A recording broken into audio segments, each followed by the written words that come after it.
Grandmaster Damian Lemos here for iChess.net. This is my first webinar, so I hope you enjoy this, guys. And well, let's get started.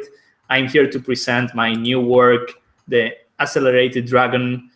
And well, I'll try giving you an introduction to present my work. We know that Dragon is a variation of the Sicilian, and it is played mostly against the open Sicilian. But if you guys wonder what happens if white plays something else, like the Grand Prix attack or knight c3 or any random move, we know we'll still have to play the fianchetto as black. That is the best way to play against random Sicilians from white. Most of your opponents, they are going to play knight f3. And here I recommend playing this move, because then we are entering the dragon. And actually we are talking about the Accelerated Dragon, which is a bit different. I'll show you the difference between Dragon and Accelerated Dragon. The Dragon variation is reached when we play d6, white plays d4, we take, knight takes, knight f6, knight c3, and then we play this move. And this is the main Dragon. But what is the main difference? We already have a pawn on d6.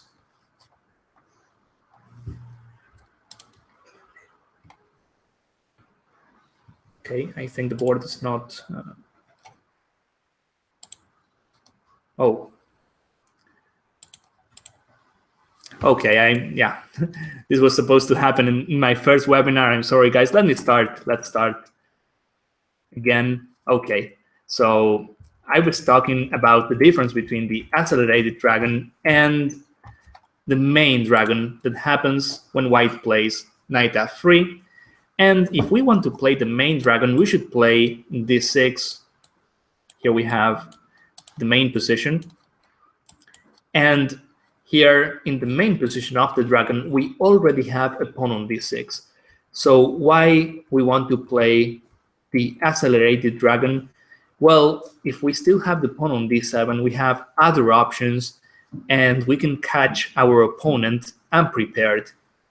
For instance, we can try this move order, and after d4, pawn takes, knight takes.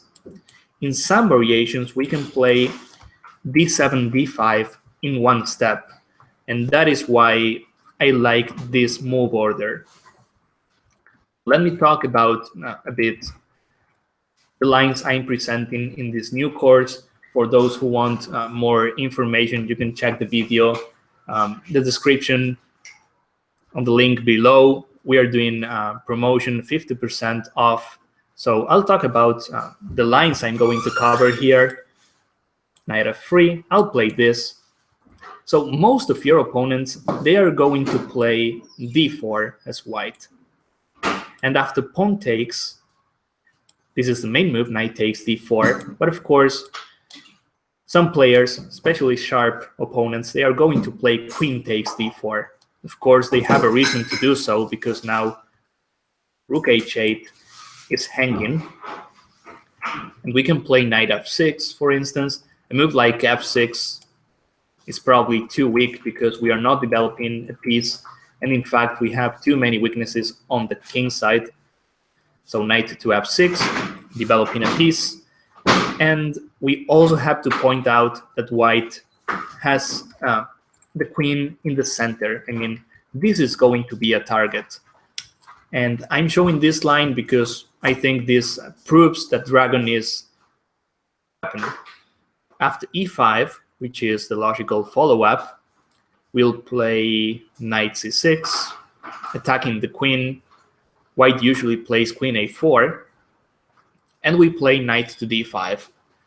This reminds me a bit of the alapin defense, where we play knight f6, knight d5 as black. But here we have a lot of pluses. First, the queen on a4, which is not doing great.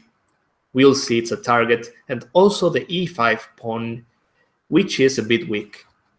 Here, for instance, white, unless he knows theory, he can fall in a bad position.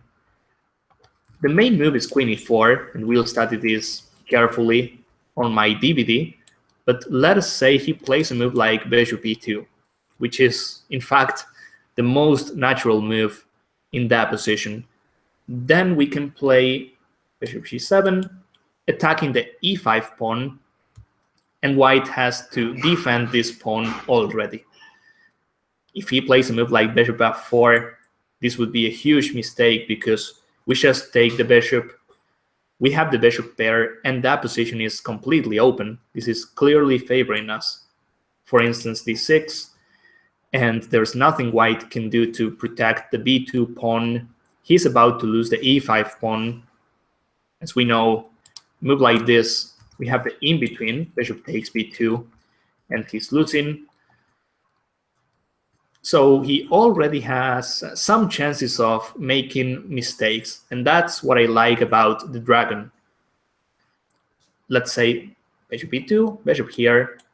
If he plays queen e4, now he realizes the queen has to go to the center, and we have this surprising move, knight in db4.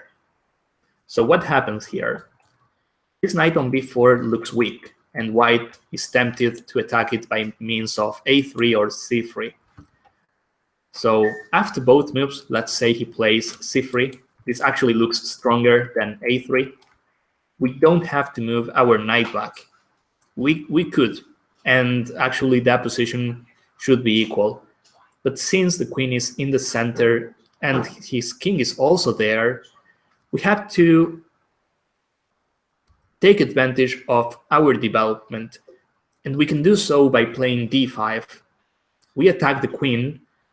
Here we see that white doesn't have many squares. If he plays here, our bishop is controlling f4, h4, e3.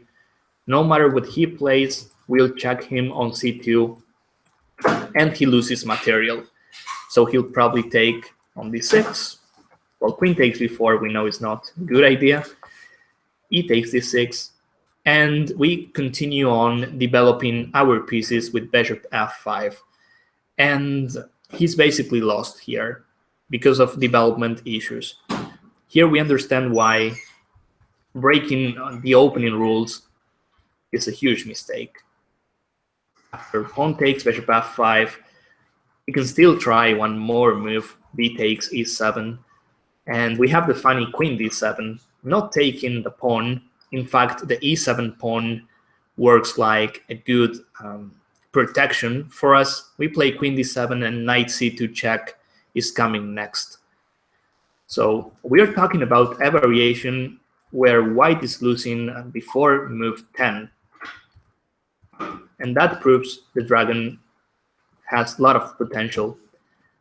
So let's continue with queen takes d4, knight f6, e5, knight c6, queen a4, knight d5. He already has like only move here. Of course, not the only move, but if he wants to fight for the advantage, he has to play a move like queen e4. This already requires some knowledge and careful play from white.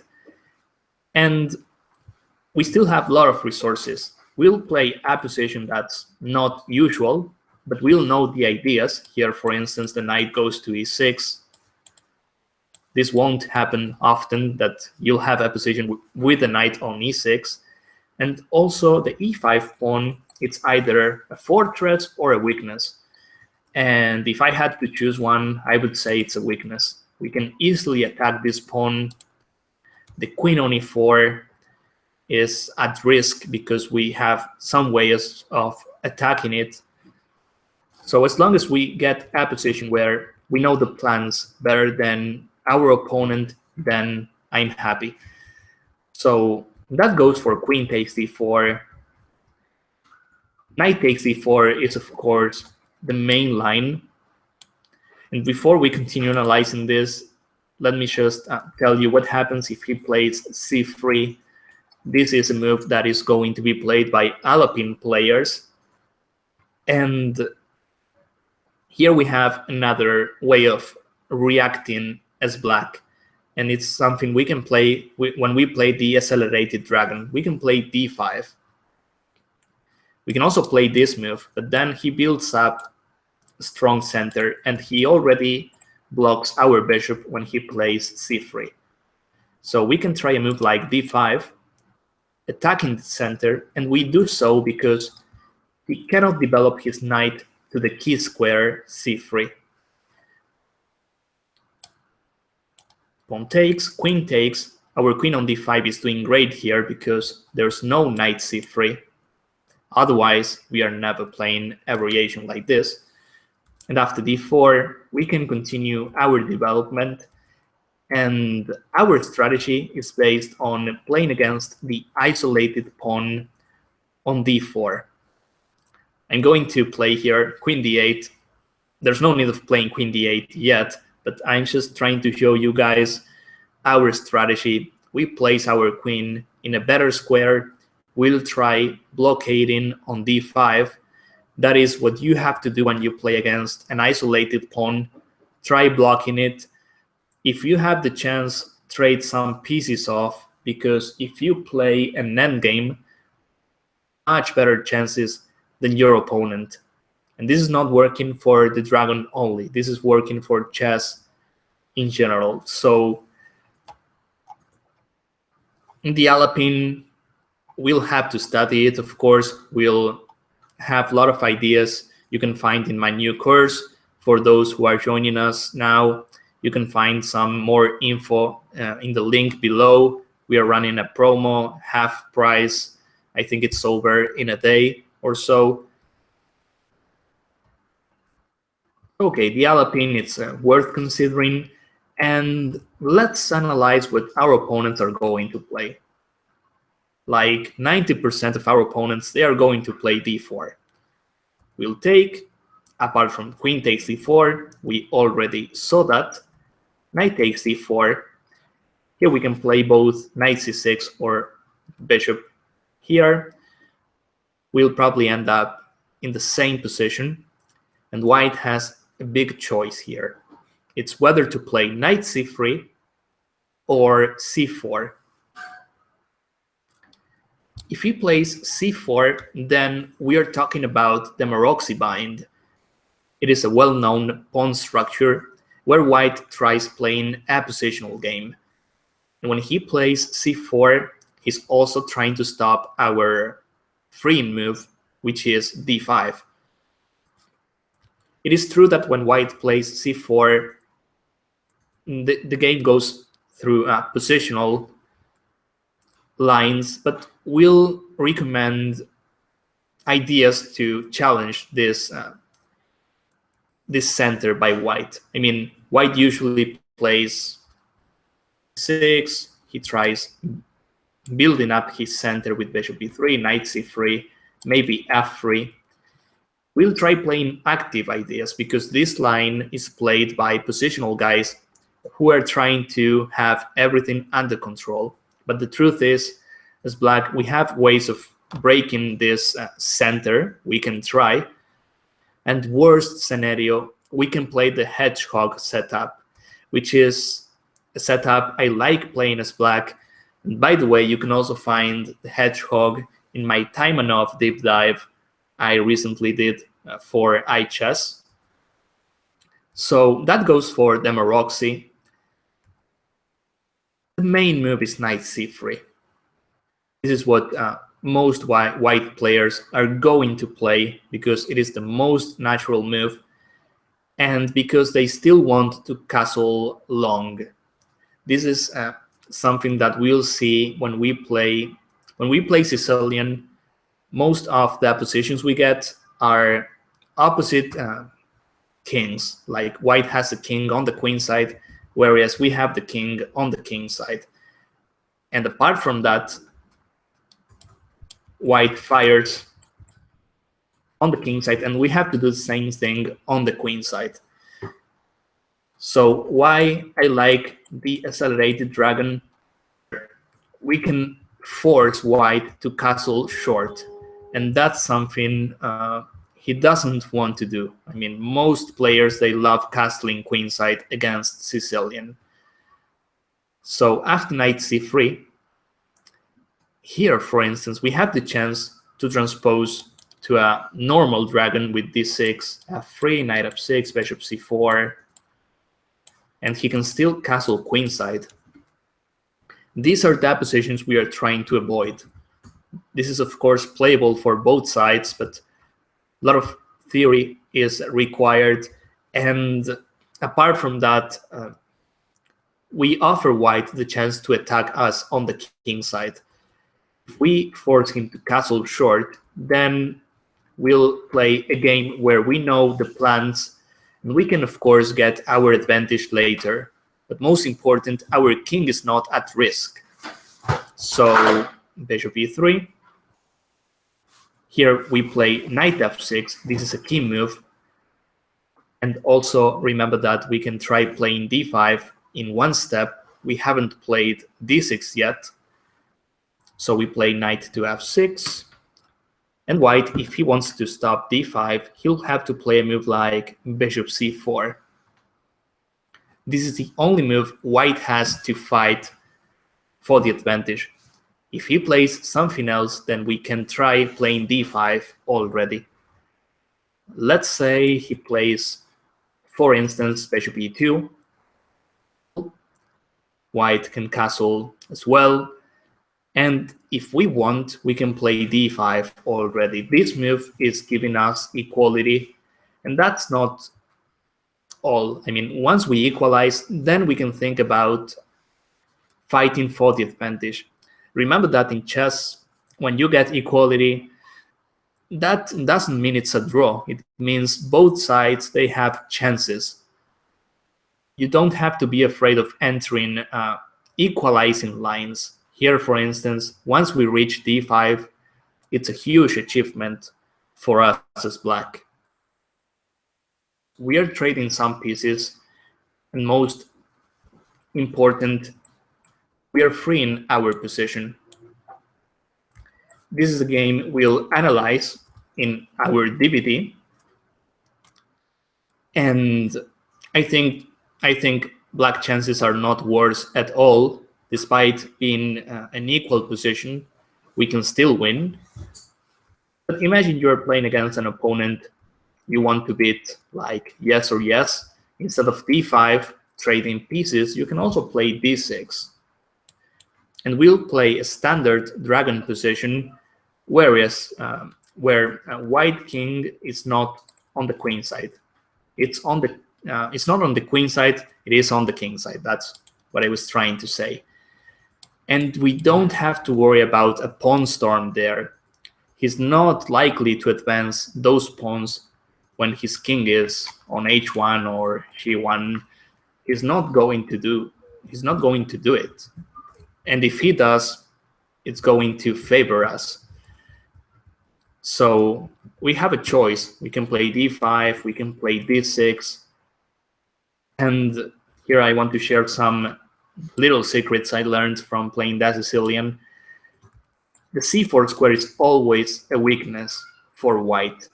We can try playing rook c8 and then knight e5, knight c4. And if we get that, we'll also take his bishop pair. That will be awesome.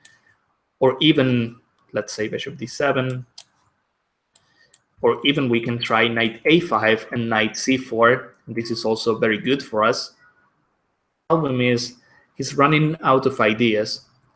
If his king was on b1, then he would love playing this h4, h5, and actually he's doing pretty well attacking on the king side. But since he's not able to do so, he's running out of ideas. So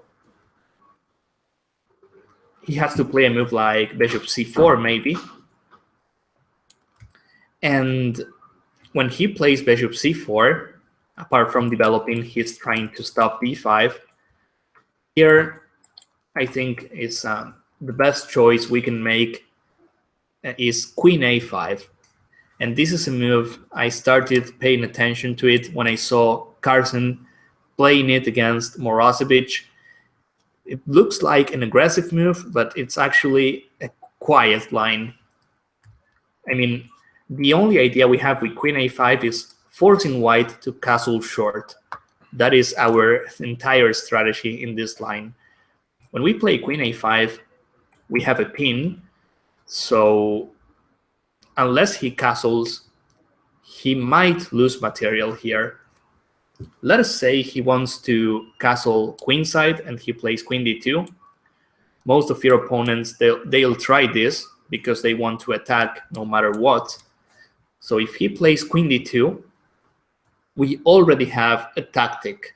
We can win a pawn, and, well, we can get enough advantage to win the game, actually. We can play knight takes e4. And after knight takes e4, we play queen takes d2 check, and we follow up with knight takes d4. We'll get a free, risk-free endgame with an extra pawn, and most important, queens are off. Without queens, he won't be able to attack. So I think that if we play correct, we should win like no problem. And there's another nice variation. After knight takes e4, he can also play knight takes c6. Here we have to play carefully. If we take on c6, then he'll just take on e4, winning a piece. Here we have the amazing queen takes c3. This is like a fireworks position. We sacrifice our queen, but if you check all the variations, everything is hanging, but we are just winning. I mean, if pawn takes, we just take his queen, we get the queen back right away, and basically everything is hanging. The knight, the bishop on c4, the c3 pawn. This is like absolutely lost for white. These variations, of course, we can check them with the computer, and this is absolutely correct. White has to take on d2. We take on c6, keeping the extra pawn and a much better pawn structure. So white has no compensation at all. Okay, so after this queen takes c3, let's see this variation again because I think it's worth it. We just played queen a5. If he goes for queen d2, I bet this is the most common mistake your opponents can make. We play knight takes c4, and after knight takes c6, queen takes c3. And he's basically losing. He can also try queen takes maybe. But we can just take with check, we win a tempi, and after pawn takes, we play this. Better pawn structure, more material, much better center. This means a clear advantage for black. So this is first mistake your opponents can make. They can play queen d2, which is wrong. Other players, they are going to be tempted to play knight b3. Knight b3 is a common move too, attacking our queen, and if we go back, let's say queen d8, they can try queen d2 and queenside castle. But after knight b3, we can play queen b4. See, we still have tricks on e4, that knight on c3 is under a pin, and we are also attacking the bishop on c4. So what can white play here? It looks like queen d3 is the only move to have everything under control. But as you know, protecting pieces with a queen is not a good idea, it's not a good investment. It's like the queen is too powerful to be protecting the bishop. In fact, here we win on the spot with knight e5, and he's absolutely losing. So maybe he has to play bishop d5 or bishop d3, and they both lead to the same line. It's the same result. Bishop d3 or bishop d5, we simply have knight takes e4. And after bishop takes e4, which is the only move, we play bishop takes c3. And after pawn takes, queen takes e4. You can argue that white has some compensation because he's castling and he has opposite color bishops. But the truth is we have an extra pawn. White doesn't have any attack. His weak pawn structure doesn't offer him much. So basically, we are talking about a clear advantage for black there. After queen a5, both queen d2 and knight b3 are weak options for him. And trust me, most players, they don't like castling short against the dragon, against any Sicilian actually. White loves castling queenside and firing a pawn storm. So if he plays the correct move, then we can just play d6. Now we forget about the d5 idea, because all we wanted is him castling kingside. So we can play d6, and we play in positional grounds, where our opponent won't know much about how to proceed, whereas we'll know very good plans. In the dragon, we'll play the same moves, like no matter what. If his king was on c1, we can still play bishop d7 and rook c8. And here we'll do so in better conditions, because our king is also going to be safe. He has to play h3, by the way. That is the best move to play as white. And I bet most of your opponents, they won't know it. They'll just play f3, trying to play the English attack. The problem is, the English attack works when your king is on c1 or b1. I don't think the English attack works well when your king is on the king side, because you're not going to advance those pawns now. So they'll probably go f3, we can castle. Let's say they play king h1, and we play bishop d7. As we know, white is running out of ideas on the king side, and queen side wise, we are supposed to be better, because dragon, our game is on the queen side, because we are going to attack there. Our pieces are looking at the queen side, whereas white, he's supposed to be attacking on the king side. And here, I don't think he can do so. And if he advances, we would love to see a move like this, because he's just hurting himself. If he advances like this, that king on h1 is going to suffer. There's no way he has a successful attack by advancing his kingside pawns. So this is probably one of the main lines, and here we'll discuss in my DVD the game Magnus Carlsen played against Morozevich. For those who are joining us, the DVD we are talking, our new deep dive accelerated dragon.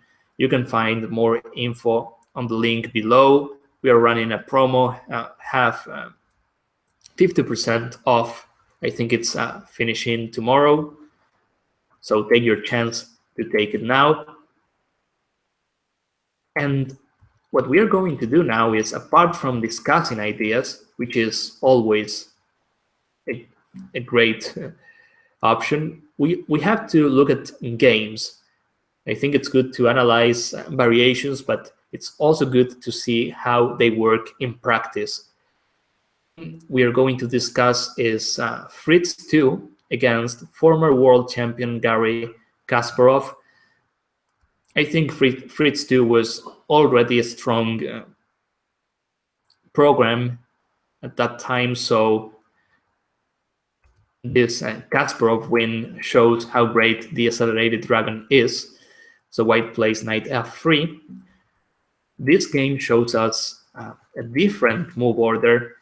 We can reach the dragon by playing knight c6. Issue, and this is why I am not recommending playing knight c6, is that white can play bishop b5 here, the Rosolimo, which is a different Sicilian. I'm not saying this is better for white or better for black. I'm just saying this is a line we can avoid. And in fact, bishop b5 is too positional. It kills the dragon somehow, because if we play this now, he can take bishop pair, but somehow destroying our pawn chain. Here we can take with the d pawn or b pawn. They are both possible.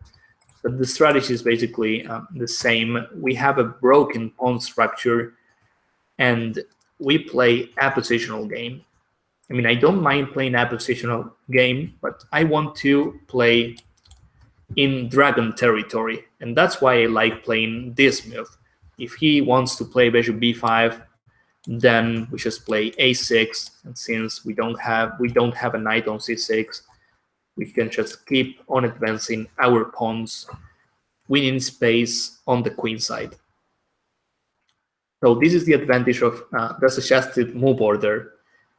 We stop random lines by white. He can't even play b3 because we just take that diagonal, and well, he has to play like an alapin with the pawn on b3. So if we like playing the dragon and only the dragon, then this is the best move order we can play. Well, Kasparov played knight c6.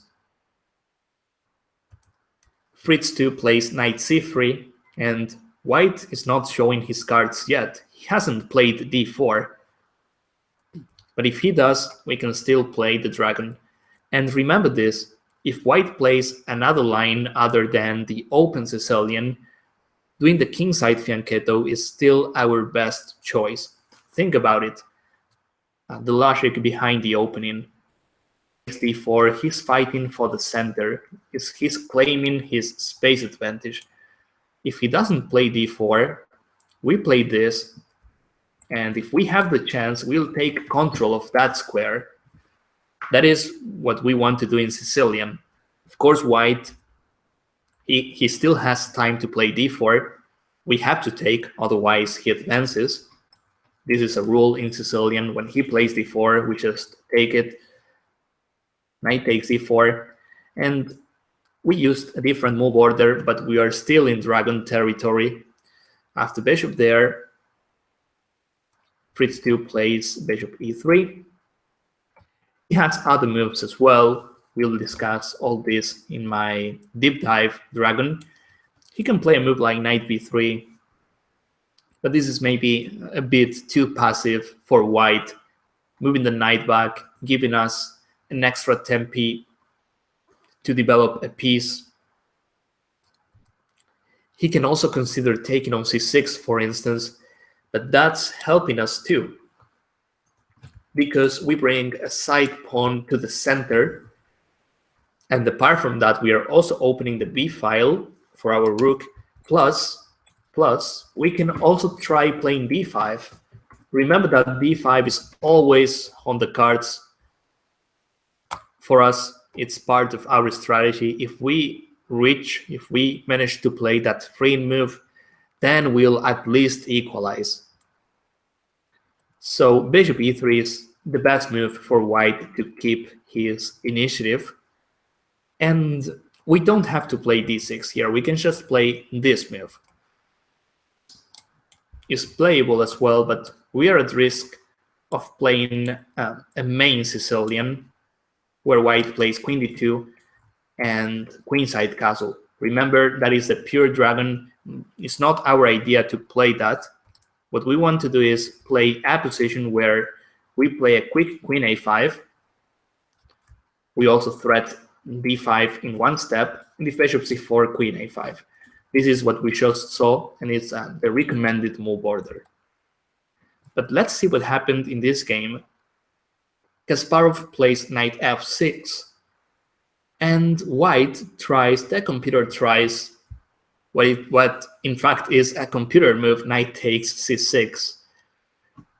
The idea is to continue with e5.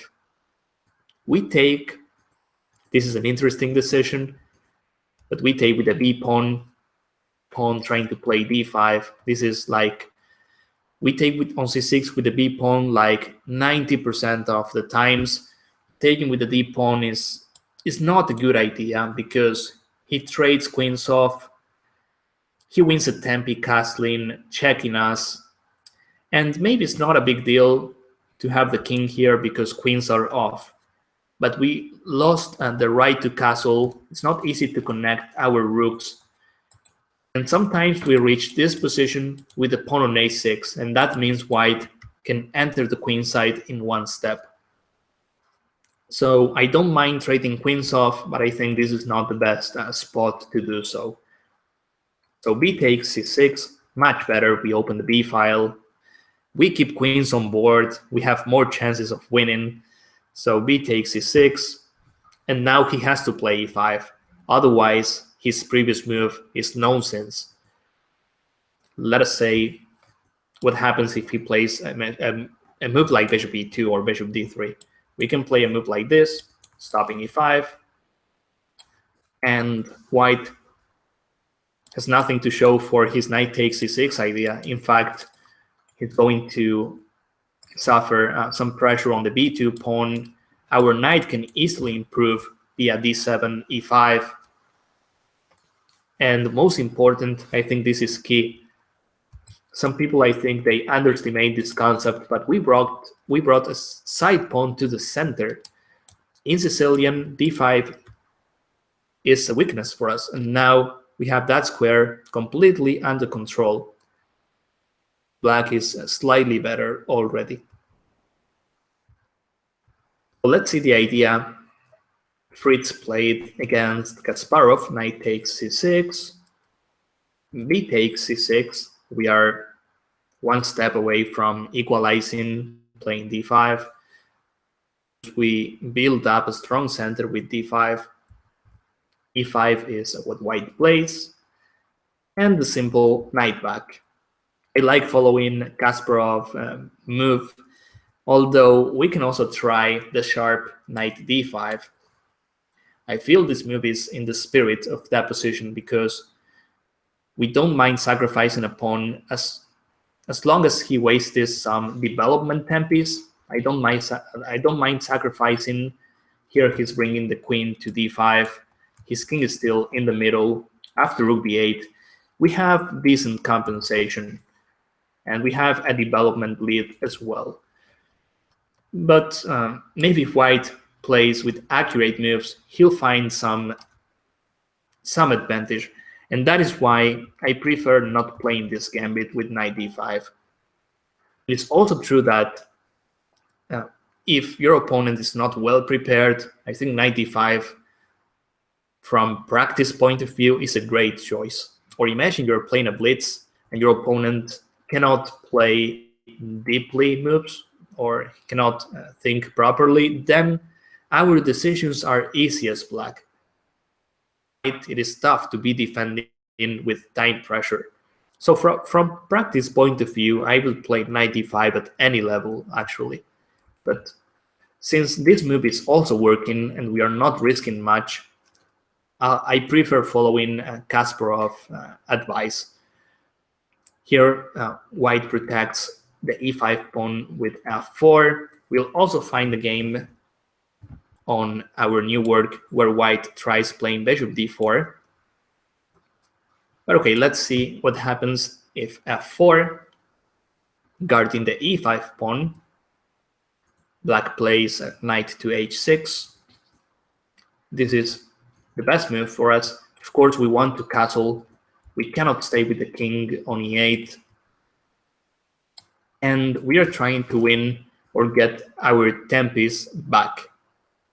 Lost a couple of tempis with our knight. So knight f5, hopefully we get the initiative. And white plays queen d2. This is one of the few lines on our work where white is able to castle queenside. It's like here he gets what he wants, but the price was huge. I mean, he had to advance his center a lot, and actually the e5 pawn is going to be a target. Not to mention he had to play knight takes c6, which is usually a bad move for white because opening the b file is clearly favoring us. We'll use it for attacking purposes. Queen d2, Kasparov castles, white does a queenside castle, and here comes a great move by former world champion. I think this also works like a good middle game puzzle. Black decides to play d6. Here I would like to share an advice. I always say this on my DVDs. Material is much more important. Initiative is much more important than material. That's what I was trying to say. And d6, we are sacrificing a pawn in order to open lines around his king. If we play a soft move, well, I can't even imagine about the soft move here, but let's say we play king here, we'll offer white the chance of advancing on the king side. It is also true that we have some chances to advance on the queen side, maybe a5, maybe rook b8. In fact, rook b8 would be much better than king h8.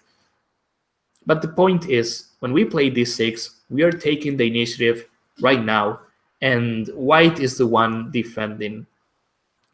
So hopefully he takes and we got some lines open, and if he doesn't take, we can play bishop e6, or maybe in the future we can continue our pressure on the e5 pawn. So the computer takes on d6, and here, for instance, we can take on d6, we can take back, but it's not forced. We can also play a move like knight f5. I like playing in this gambit mode because if he keeps on grabbing pawns, we'll just develop all our pieces. This would be a dream for us and a nightmare for white. He has to waste another tempi, and look at our pieces. We can place a rook on d8, the other one on b8.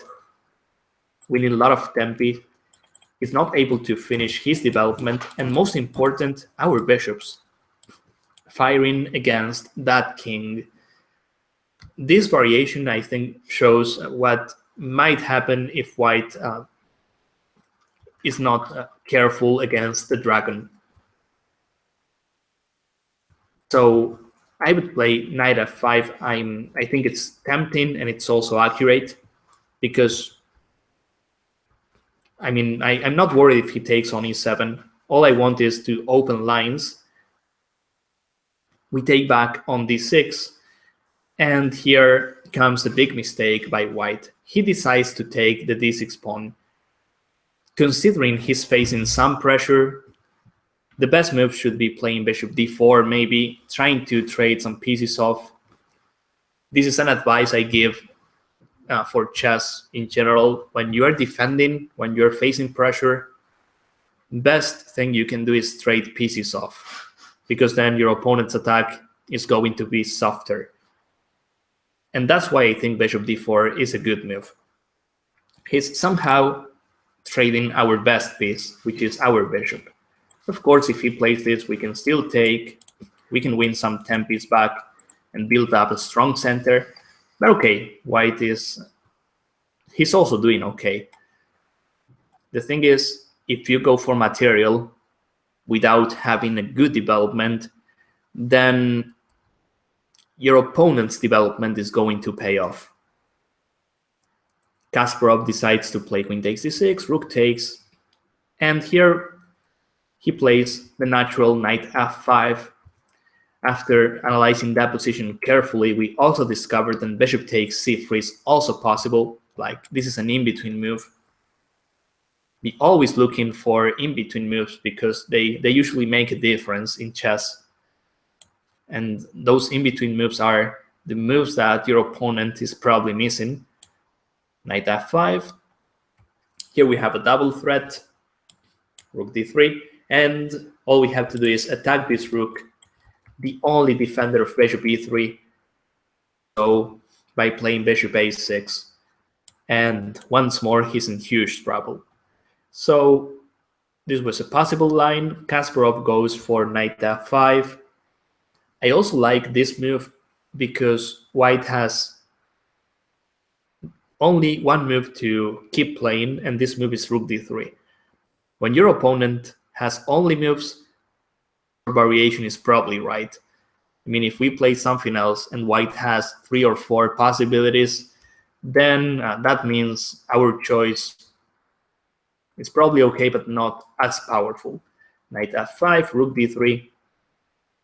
Here, for instance, bishop a6 is great because white, once more, he has only move. Rook d3 is under attack, and if he tries rook d2 or rook d1, first we can take the bishop on f1, And later we can just take the bishop on e3. We have an extra piece. So his only try is bishop c5, getting out of the e3 square and also attacking our rook on f8. And once more, it's decision time for us. I mean, rook d3 is hanging, so is rook f8. Should we move our rook from f8 or should we take on d3? Let's see what happens if we move our rook. That's definitely the first move I would look at, like rook b8 or rook e8. Is it worth it? I mean, he just got out of e3, so maybe he can move the rook. He still has an extra pawn, and I'm afraid here if we keep on trading pieces off, we are just hurting ourselves. No compensation, no queens on board, therefore we don't have an attack. So maybe after bishop c5, we have to take our chance to take on d3. Here, best thing we can do is calculate, of course. In order to train this skill, you have to do puzzles daily. That's what I recommend. Here we got our opening advantage because we used well-known plans, and this is what we are going to cover in my work. The info on the link below this video. But at some point, as I was saying, we have to use tactics. Here white takes on f8, and we take on f1, another in-between move. As you can see, white is going only move, then another only move, and once more he plays only move, bishop takes bishop. If he takes the bishop on f1, then we'll just take on f8, and we have an extra piece, so that's not... As he takes, and we take on g2, we attack the rook, and we win a tempi. Once more, white has only move. It's like the fourth only move in a row. And the move is rook here. If he plays something else like rook e1 or rook d1, once more we have an extra piece. So after this, maybe now it's decision time for us because we have possibly like 4 moves. We can just move our bishop somewhere, f3, h3. We can even consider protecting this bishop, although that would be a bit passive. What about taking his bishop? We decide to take. Should we take with the king or should we take with the knight? I think it's simple. If we take with the knight, then we are losing value because that knight on f5 was so great. Therefore, if I take, I'll take with the king. Also, the endgame concept, the king is a value piece for endgames. And here my king is closer to the action, so this is probably my move. And just in case, before I take his bishop, I'll check if I have another move. I mean, is it worth it to move my bishop? I don't think so. I mean, I think it's just too equal. Maybe he can just go away with his bishop, and he has full control of dark squares. I don't think we have to worry much, but the thing is, my bishop is not doing much. It is a good bishop, true, but it's attacking empty diagonals. So I don't see any point to keep. Let's just take his, and after rook takes, what we have here is an endgame where black is better. It is tough to tell why, or I mean at first sight, it's tough to realize black is better, but we soon discovered that f4 is weak, so is h2. We can try creating a passed pawn on the king side. Remember that we have against 2, so that's going to help. We have a better knight. Knight f5 is doing much better than knight c3. And believe it or not, our king is better too. We have this endgame fully analyzed in this in my work, Deep Dive Accelerated Dragon, and Kasparov was able to convert this advantage. In fact, I remember analyzing this endgame where the computer is proposing this unexpected move, rook h8, which looks nonsense. But after analyzing for a while, I discovered the plan is to play h5, h4. If I have the chance, I'll push my pawn up to h3, and suddenly my rook is ready to go to h4 and grab the f4 pawn. Maybe this is too deep. I don't think rook h8 is necessary. We can just play rook b8 or even rook d8, trying to play rook d4. And we have very good chances. Maybe rook d8 has the advantage of cutting his king, therefore he cannot activate it. And we are playing rook d4 too soon. A move like knight e2 is too passive because of knight e3. And if he's not careful enough, we'll just mate him on d1.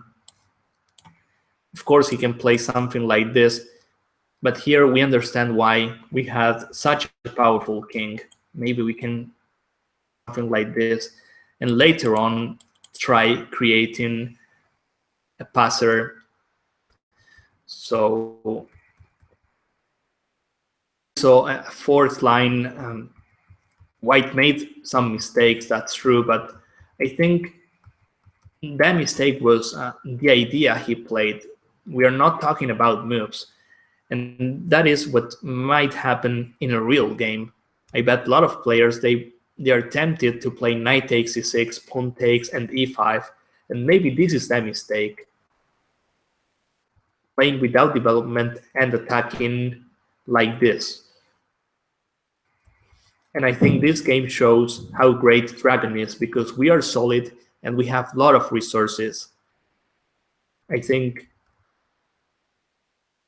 the real assessment of that position, I'll show you another variation. For instance, here, instead of f4, he can play this, queen a5. And here we have another great example of a tempting move by White, which is a mistake. He can try playing something like e6, which looks like crushing, but in fact, Black is the one who's going to be crushing soon. After e6, well, if we play bishop takes d4, here we see White's idea maybe. We lose the right to castle and he gets our powerful bishop. After e6, we can also play this move. He takes, we lose the right to castle, but guess what? We'll play d5, e5, and there's not much White can do to stop it. We also fix our king f7 issue. We can castle by hand by moving our rook. Let's say we play rook e8, and then our king easily goes to h8 to safety. So you'll find a game like this too on our work, where White tries attacking, but who has the singing voice after bishop a6 and e5. You'll see this entire game on my work. White tries castling queenside, but you'll find out that he never gets there because of development issues. In fact, Black played e5, and look at this position. We have a powerful center. White's center is non-existent, and that happened because he played e5 in the opening and later on e6. This looks like winning for White, but if we know better than our opponent, we can play this with confidence. We can in fact allow stuff like e5, e6 working, but most of your opponents, they won't be aware of this. In fact, as a White player, I would probably try this if I didn't know, because this looks like winning. I mean, e5, the knight is going back. This e6 feels like I'm already winning, and that is why I love the Dragon, because it is full of traps. So that's all for this webinar. I hope you found this interesting. This is my first one, hopefully not the last one. I'll do much more. And remember, if you want to know more about our new product, the deep dive for Accelerated Dragon, you can find more info on the link below. we are doing this promo half price. It's ending, it's finishing tomorrow. So once more, this is Grandmaster Damian Lemos for iChess. I hope you enjoyed this, guys, and I'll see you during my next videos. Thank you.